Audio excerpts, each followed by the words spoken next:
लोगों को लग रहा है कि एक लाइफ मिली है, हमें पूरा फुल एंजॉय करना है। हम मल्टीपल पार्टनर्स रख लें, हम नशे कर लें, घर की रिस्पॉन्सिबिलिटीज से दूर रहें। ये कैसे आप देखेंगे? YOLO. This is the thing that is very much trending. You only live once. You only die also once. So whatever you are doing, you have to be very clear where it is leading to you. Instant gratification बोलते हैं इसको कि आपने multiple partner किए.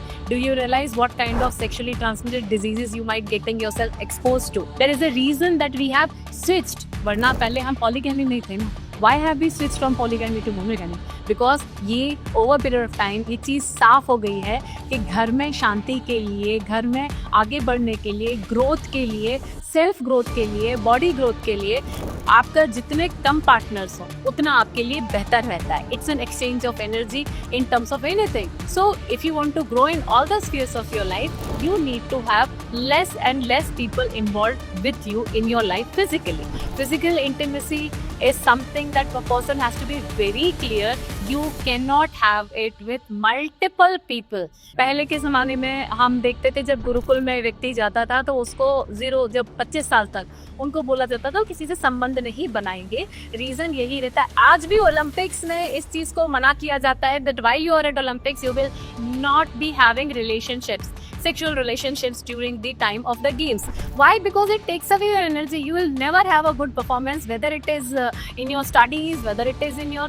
अपवाद होते हैं, सब जगह अपवाद होते हैं. तो अपवाद का एग्जाम्पल मत देना अपने आप को कि नहीं उसने ऐसे किया था तो मेरे. जो ड्रॉप आउट्स के बारे में हम बात करते हैं कि उन्होंने ड्रॉप आउट किया है कॉलेज से और इतने बड़े बिलियनर बन गए हैं. उनके कॉलेजेस कौन से थे? Do you know that वो आईवी लीग कॉलेज से ड्रॉप आउट होके then they made a multi-million-dollar का अपना एंटरप्राइज. आप किसी आसपास की कॉलेज से ड्रॉप आउट करके बोलते हो कि मैं बन जाऊंगा. सेम चीज happens with your partner. Focus on your energy. तो आपकी एनर्जी उतनी ही है. हमने पहले भी बोला था जितनी एनर्जी है आप जहाँ चाहो लगाओ. आपने एक व्यक्ति में लगा दी, उसके बाद जो बची है उसमें आपको अपना टारगेट, अपना ध्येय, आपको अपना एम याद रखना है. If you are not clear about it then it becomes a problem. व्यसन, आदतें, जो चाहे वो सेक्सुअल अर्जेस हो, चाहे वो ड्रिंकिंग हो, चाहे वो गैम्बलिंग हो, चाहे वो कोई भी और व्यसन हो या कोई भी अदर बैड हैबिट है, वो आपने कंट्रोल स्टार्टिंग से ही आपको जाना है. आदत बन गई तो एडिक्शन हो गया ना. एडिक्शन हो गया फिर डी एडिक्शन ही होता है, फिर रिहैबिलिटेशन ही होता है. देयर इज नो वे. आप ये नहीं सोच सकते हो मैं कल से छोड़ दूंगा. वो कल से छूटता नहीं है.